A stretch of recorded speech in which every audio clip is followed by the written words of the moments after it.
시작. 베드로가 이르되 은과 금은 내게 없거니와 내게 있는 이것을 내게 주노니 나사렛 예수 그리스도의 이름으로 일어나 걸으라 하고. 오늘 송구영신 예배를 드리면서 어떤 말씀으로 하나님의 은혜를 나눌까 생각하다가 사도행전 3장 6절의 말씀을 묵상하는 중에 사실은 이 말씀을 하루아침에 그냥 정한 건 아니고요, 한 해를 살아오면서 계속 제 마음속에 주님께서 들려주셨던 감동이 있었기에 2026년은 이 말씀에 힘입어서 살아가 보려고 준비했습니다. 새해가 밝아오고 있죠. 여러분들은 어떤 기대를 가지고 한 해를 보내고 또 한 해를 맞이하고 계신가요? 저는 우리 탑동교회 성도님들과 함께 이렇게 외치고 싶습니다. 다 같이 한번 따라해 주시겠어요? 365일 예수의 이름으로 일어서라. 우리 한 번만 더 힘차게 할게요. 365일 예수의 이름으로 일어서라. 이것은 우리 교회의 힘이 어디로부터 나오는가를 보여주는 이야기입니다. 우리 성도의 힘은 어디로부터 공급받는 걸까요? 교회의 힘은 어디로부터 공급받는 걸까요? 그리스도의 능력은 어디로부터 생겨나는 걸까요? 그것은 바로 오직 우리 주 예수 그리스도이신 줄로 믿습니다. 그 이름에 능력이 있습니다. 그 이름에 성령님의 능력이 함께한 줄로 믿습니다. 그래서 일찍이 초대교회는요, 은과 금은 내게 없거니와 내게 있는 것으로 너에게 준다, 이것이 바로 나사렛 예수 그리스도의 이름이다 라고 말하신 줄로 믿습니다. 이 교회 위에 우리 교회가 세워졌습니다. 교회는 예수님의 이름의 능력 위에 세워진 하나님의 가족이죠. 이런 말씀을 묵상하면서 2026년 어떻게 하면 하나님이 기뻐하시는 것을 이루어 살 수 있을까, 이런 공동체를 만들 수 있을까를 묵상하다 한 단어를 찾았어요. 라틴어에서. 다 같이 한번 따라해 볼게요. 아드 폰테스. 아드라는 말은 어디를 향하여 걷다라는 말이에요. 우리 인생은요, 이제 한 해를 마치고 나서도 그렇고 어떤 결단을 하면서도 마찬가지로 늘 우리의 걸음은 어디를 향하여 걷게 되어 있습니다. 그렇다면 우리는 어디로 걸어가야 할까요? 폰테스, 물의 근원으로 돌아가라, 본질로 돌아가라. 자, 오늘 이 말씀을 통해서 우리 탑동교회가 2026년 예수의 이름으로 다시 한번 일어서는 교회가 될 때마다 여러분, 끊임없이 예수님을 향하여 걸어가는 여러분 되길 주님의 이름으로 축복합니다. 하나님이 기뻐하시는 신앙의 본질을 향하여 걸어가게 되길 주님의 이름으로 축복합니다. 다 같이 한번 따라해 볼까요? 무엇을 향하여? 아드예요. 폰테스. 같이 읽어볼게요. 아드 폰테스. 근원으로 돌아가고 본질로 돌아가서 끊임없이 하나님께서 원하시고 기뻐하시는 교회를 만들어가는 일, 이것이 우리가 해야 될 일이라고 하는 것이죠. 자, 교회는요, 세상의 힘을 갖지 못했습니다. 세상의 권력도 갖지 못했어요. 그런데 교회가 가지고 있는 힘이 있습니다. 세상이 갖지 못한 교회의 힘이 있습니다. 뭘까요? 세상을 다스리고 정복할 만한 신령한 믿음의 힘이 있는 줄로 믿습니다. 인간사의 모든 문제를 해결할 수 있는 힘이 우리 교회에는 존재와 있습니다. 무엇일까요? 영혼에 대한 문제입니다. 영생에 대한 해답입니다. 그 예수님의 이름 안에 담겨져 있는 인생의 본질에 대한 성령님의 은혜입니다. 그래서 신앙생활은 내 힘으로 하는 것이 아니라 하나님께서 부어주시는 은혜로 신앙생활한 줄로 믿습니다. 그래서 이것을 예수 그리스도를 믿는 믿음생활이라고 말하죠. 우리가 어머니 뱃속부터 예수를 믿고 오랜 동안 예수를 믿어도 예수가 누군지 잘 모르고 교회를 다닐 때가 있어요. 이 시간 같이 한번 고백해 볼게요. 예수는 구원한다라는 뜻을 갖고 있어요. 예수라고 하는 뜻은 영생을 얻게 한다라고 하는 이름을 뜻을 갖고 있어요. 그러니 이 험한 세상, 이 땅 이대로 살다가 아무것도 없는 흙으로 돌아간다면 얼마나 의미가 없겠어요. 그런데 성경은 뭐라고 그러냐? 우리의 돌아갈 고향이 있다는 거예요. 그래서 예수를 믿는 사람들에게는요, 놀랍게도 하나님께서 구원하시는 애를 경험하게 하고 영원한 생명을 소유한 사람들로 살아가게 된다. 오늘 여러분, 이 대답에 대해서 어떻게 믿음으로 고백하느냐에 따라서 우리의 미래가 바뀝니다. 이 믿음의 고백 가운데 예수의 생명이 있는 사람과 예수의 생명이 없는 사람의 대답에 따라서 저와 여러분의 미래가 바뀌는 줄 믿으시길 바라요. 우리가 어떻게 하나님으로부터 창조된 존귀한 하나님의 사람인지를 가르쳐주는 아주 중요한 구절 말씀이 있어요. 히브리서 9장 27절 말씀 같이 한번 읽어볼게요. 시작. 한 번 죽는 것은 사람에게 정한 것이요 그 후에는 심판이 있으리라. 누구도 이 심판을 벗어날 수 없습니다. 피해갈 수 없습니다. 심판이 기다리고 있는 것을 성경은 지옥이라고 말합니다. 오늘을 살아가고 있는 지성인들은 지옥이란 단어 싫어합니다. 죄라고 하는 단어 싫어합니다. 그런데 내가 싫다고 내가 부정해서 없어지는 게 아닙니다. 죽은 이후에 누구든지 다 심판이 기다리고 있어요. 마치 현대인들은 똑똑한 체 하면서 지옥이라는 말을 전설이나 유치한 소리로 간주해보고 비웃고 무관심하고 일축하지만 여러분, 그런다고 우리의 삶의 마지막이 없어지는 것은 아닙니다. 그래서 어떻게 하면 내 삶의 본질을 붙잡고 살아갈 수 있을까? 예수님의 이름을 붙잡고 일어설 때 주시는 은혜가 있음을 말씀을 통해 함께 나누려고 그래요. 다 같이 한번 따라해 볼게요. 예수의 이름을 부르며 일어설 때 주시는 능력 많지만 6개만 추려봤어요. 우리 다 같이 한번 따라해 볼게요. 모든 이름 위에 뛰어나신 이름. 오늘 사랑하는 성도 여러분, 본질로 돌아가고 근원으로 돌아가고 정말 하나님이 기뻐하시는 일로 돌아가게 될 때 무엇 할 건가? 모든 이름 위에 뛰어나신 예수의 이름 부르며 살기를 축복합니다. 기대가 돼요. 어떻게 하나님께서 역사하실까? 우리가 믿는 예수라고 하는 이름은요, 왜 우리가 예수를 믿어야 되는지 성경은 말씀합니다. 다 같이 따라해 볼게요. 구원을 주시는 이름이기에, 능력을 주시는 이름이기에 예수님의 이름으로 기도할 수 있습니다. 여러분, 기도는요, 누구를 통해서 하나님 앞에 올라가게 되느냐?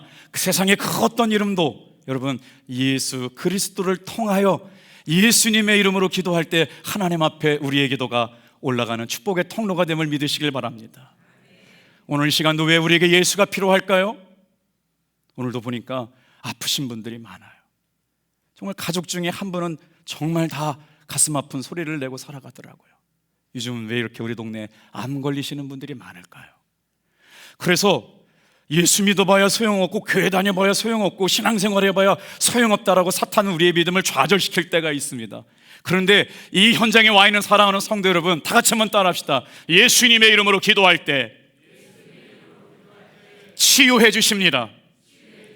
능력을 부어주십니다. 회복해 주십니다. 그래서 예수님의 이름은 승리를 주시는 이름입니다. 세상에 수없이 많은 사람들이 예수님의 이름을 무시하고 인정하지 않아도 여러분, 저와 여러분만큼은 2026년 예수의 이름으로 다시 한번 일어서고 승리하는 귀한 종들이 다 되시길 주님의 이름으로 축복합니다. 여러분, 제 이름이 뭔지 아세요? 처음 들어보셨죠? 제 이름은 김석기입니다. 근데 저를 잘 모르는 사람들은 제 이름을 어떻게 생각하냐면 제 얼굴로 생각하죠. 그래서 그 사람의 이름은 그 사람의 인격입니다. 오늘 여러분, 저와 여러분들은 인격을 갖고 있어요. 무슨 인격을 갖고 있느냐? 신앙인이라고 하는 인격을 갖고 있어요. 영어로 person이라고 하는 단어는요, 아까 우리가 있잖아요, ad라고 그랬잖아요. ad라고 하는 건 무엇을 향하여라고 하는 단어를 갖고 있다면요, 할 때 person, 인격이라고 하는 per은요, 무엇을 통하여라는 말이에요. 저와 여러분의 삶에 오직 저와 여러분을 통하여 울리는 소리가 복음이기를 주님의 이름으로 축복합니다. 그 사람을 통하여 울리는 소리요, 탑동교회 성도들을 통하여 울리는 소리가 우리 주 예수 그리스도 이름이 되기를 주님의 이름으로 축복합니다. 그렇게만 될 수 있다면 얼마나 놀라울까요? 오늘 이곳에 예배를 참여하는 사랑하는 성도 한 사람 한 사람이 그의 신앙의 인격을 통하여 울리는 소리가 복음일 수만 있다면 얼마나 좋을까요? 그래서 저와 여러분이 예수님의 이름의 인격을 나타난 그 이름을 통해서 모든 이름 위에 뛰어난 이름, 존귀한 이름, 그 이름이 저와 여러분에게 구원을 주시는 이름인 줄로 믿습니다. 그래서 요셉이 아들을 낳을 때 천사를 보내가지고요 이렇게 외치게 만들었어요. 마태복음 1장 21절, 왜 우리가 예수를 믿음으로 고백하며 살아야 되는지 큰 소리로 같이 읽어볼게요. 시작.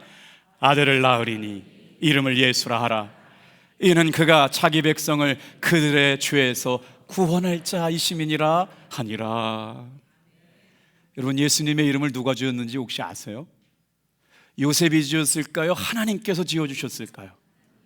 여러분, 예수라고 하는 이름은요 사람이 지은 이름이 아닙니다. 하나님께서 천사를 통하여 지어주신 이름인 줄로 믿습니다. 그때 당시에 여러분, 예수아라고 하는 이름은 흔한 이름이었어요. 히브리어로 말 때 여호수아, 예수아 할 때 이 말이 다 여러분 그 동네에 흔했던 이름이었어요. 헬라어로 말하면 예수거든요. 그런데 우리 구주로 오시는 그들의 죄에서 구원할 자이신 구원자이신 예수님의 이름은 누가 지어주셨느냐? 사람의 이름과 같지 않았어요. 하나님께서 지어주신 모든 이름 위에 뛰어난 이름이신 줄로 믿습니다. 그래서 오늘 저와 여러분들이 알아야 할 것이 있어요. 예수님의 이름을, 능력을 알고 신앙생활하길 주님의 이름으로 축복합니다. 이 땅에 살면서 누군가 한 번 꼭 들어야 할 이름이 있다면 예수입니다. 이 땅을 살면서 마지막 한 번 들어야 할 소리가 있다면 예수님입니다. 오늘 저와 여러분 인생 가운데 예수님의 이름의 능력과 예수님의 이름의 권세가 여러분의 믿음의 실제가 되기를 주님의 이름으로 축복합니다. 그럴 수만 있다면 기대가 되는 거예요. 이게 본질이라면. 폰테스라고 하는 말은 물의 근원으로 돌아가자, 본질로 돌아가자라는 거거든요. 우리 탑동교회가 정말 다른 어떤 거 다 제껴놓고 예수님의 이름의 본질로 돌아갈 수 있게 되기를 축복합니다. 우리에게 본질이라는 게 뭘까요? 복음 아닙니까? 우리에게 본질이라고 하는 게 여러분 성경 아닙니까? 우리에게 본질이라고 하는 게 예수님의 이름 아닙니까? 그래서 올 한 해를 은혜 가운데 잘 맞춰서 살아 움직이는 교회로 살았던 것처럼 내년에는 여러분 예수님의 이름이라고 하는 근원으로 돌아가고 본질로 돌아가기 위해서 우리는 다음 주부터 이제 출애굽기를 알면 인생이 보인다는 주제 아래 출애굽기 강의가 시작됩니다. 어떻게 하면 365일 예수의 이름으로 일어설 수 있을까를 묵상하다가 오늘 이제 이 예배가 다 끝나고 나면 창세기 1장을 여러분 다 같이 일어나서 성경 통독 경건 훈련 축제 한 장 읽는데 뭐 5분 7분 정도밖에 안 걸려요. 그리고 나서 1년 365일 우리 사랑하는 탑동교회 성도들이 성경이 읽어지네 통독 학교에 반별로 다 참가해가지고 여러분 예수님의 이름을 묵상할 수 있는 한 해 동안 하나님의 말씀으로 말씀 앞에 세워지는 여러분 되기를 주님의 이름으로 축복합니다. 신앙의 본질이 뭘까요? 예수 그리스도, 성경의 말씀, 거기서부터 우리의 신앙이 하나님 앞에 온전히 그 부어주시는 능력과 의일하심을 고백하게 될 거라고 믿습니다. 자, 이제 예수님의 비밀, 그 이름의 능력이 성경에 어떻게 있는지 이 말씀 암송하고 이제 말씀을 정리할 거예요. 요한복음 16장 24절 같이 한번 읽어볼까요? 왜 우리에게 예수의 이름이 그렇게 중요한가? 자, 시작. 지금까지는 너희가 내 이름으로 아무것도 구하지 아니하였으나 구하라, 그리하면 받으리니 너희 기쁨이 충만하리라. 할렐루야. 예수님의 이름을 가지고 우리는 기도할 수 있습니다. 예수님의 이름으로 우리는 구할 수 있습니다. 오늘도 수많은 좌절시키는 삶의 형편들이 있었어요. 낙심이 되고 절망이 되고 두렵고 염려가 되고 어떻게 해야 될지 모르는 인생 이야기들이 오늘도 수시 우리를 넘어뜨렸어요. 그러나 다 같이 한번 따라해 볼까요? 너희가 내 이름으로 아무것도 구하지 아니하였으나 구하라. 구하라는 건 기도하자는 거예요. 그러면 받으리니 너희가 기쁨이 충만하리라.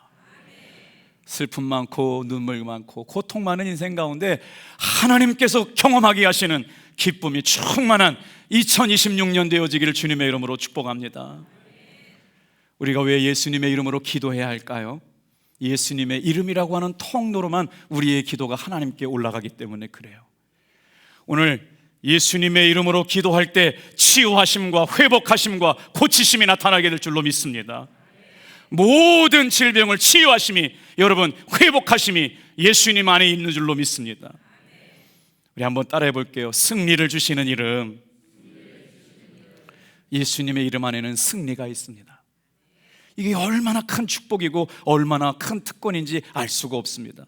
누가복음 10장에 보면 70문도 전도대를 예수님께서 각 고을로 2명씩 짝지어가지고 파송을 하고 예수님의 이름의 능력이 실제인지 아닌지를 시험하게 하신 장면이 나와요. 누가복음 10장에 예수님의 제자들은 두렵고 떨림으로 각 마을과 고을로 흩어져가지고 예수를 증거합니다. 귀신 앞에 모였을 때 그들은 예수님의 이름으로 기도합니다. 어디를 가나 예수, 모일 때마다 예수, 기도할 때마다 예수, 찬양할 때마다 예수, 아픈 사람을 놓고 기도할 때도 예수, 병든 사람을 놓고 귀신 들린 사람을 놓고도 예수. 그때마다 여러분 뭐라고 고백했는지 아세요? 놀랍게 누가복음 10장 17절에 예수님의 제자들이 이렇게 고백하며 돌아옵니다. 같이 읽어볼게요. 시작. 70인이 기뻐하며 돌아와 이르되 주여 주의 이름이면 귀신들도 우리에게 항복하더이다. 우리 크게 아멘 해볼게요. 할렐루야. 초대교회 성도들에게 예수님의 이름은 권세였어요. 능력이었어요. 얼마나 중요한 일일까요? 모일 때 예수님의 이름으로 모이고 어디를 가나 예수님의 이름으로 찬양하고 기도하고 아픈 사람을 위하여, 귀신 들린 사람을 통하여, 핍박받는 사람들을 통하여, 병자를 위하여, 또 영적으로 억압받는 사람을 위하여 기도할 때마다 예수님의 이름을 어떻게 했느냐? 이제 결론이에요. 365일 따라해 볼게요. 365일 예수의 이름을 사용합시다. 기대하기는 우리가 365일 예수님의 이름을 사용하게 될 때 이제 새롭게 드려지는 2026년 주일 첫 예배부터 영과 진리로 예배하는 예배 공동체가 되길 바랍니다. 성경의 지식을 위한 공부가 아니라 하나님과의 친밀함이 회복되어지는 여러분 성경의 말씀을 묵상하게 되기를 축복합니다. 마음에 맞는 사람들끼리만 끼리끼리 모여서 행복한 교회 만드는 것이 아니라 어떻게 해요? 하나님이 기뻐하시는 사랑이 흘러가고 생명이 살려내는 그런 공동체가 되기를 주님의 이름으로 축복합니다. 오늘 그래서 그것이 복음이고 그게 전도가 되고 그것이 하나님의 사랑을 흘려보내는 우리 교회 되기를 기도해 봅니다. 다 같이 한번 따라해 볼게요. 아드 폰테스, 본질로 돌아가고 근원으로 들어가서 오직 예수의 이름으로 365일 일어서는 저와 여러분 되기를 축복합니다.